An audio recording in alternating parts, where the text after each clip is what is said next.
I want to tell you guys, be careful with the drinking and the driving. Last time I was out here, I got pulled over for racial profiling. And the policeman just happened to be right.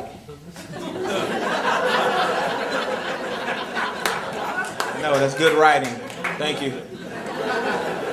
Because when I perform, it's free, you know, so I like to get lit. It's free, man. I'm about to get lit. But I wasn't drunk. I was drinking just enough to get home. That's it.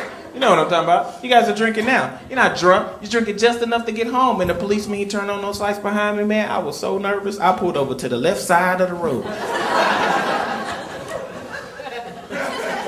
You know how when you mess up, you start talking to yourself? I was like, man, you're not supposed to pull over to the left side of the road.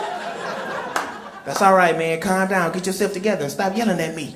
You gotta set yourself straight sometimes, man. I looked in the back and I saw two of them. I was like, oh, man, I got the window down over here. I'm waiting on them. I'm in the bushes and stuff. I'm waiting on them.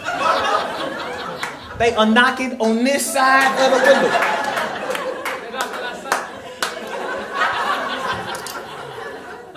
Yeah, go around.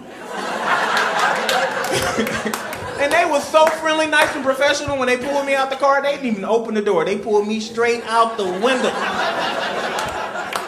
Had on the seatbelt and everything. These guys were professionals.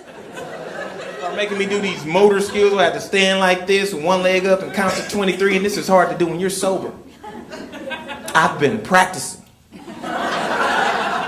Then I had to stand like this with both my hands by my side, and they trying to throw you off too. He said, close your eyes and put your head back. Now count to 30. I said, 1, 2. He said, count to yourself.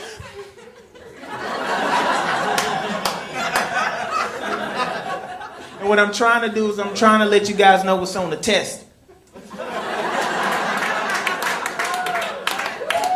You know what's on the test, because if you do not know what's on the test, he's going to go get the breathalyzer, and you do not want him to get the breathalyzer. Like, oh man, I don't want him to get the breathalyzer. I don't know if I'm 0.09. I have to do something or say something to let him know I don't need the breathalyzer. Officer, come back. I don't need the breathalyzer. Here, man, check me out.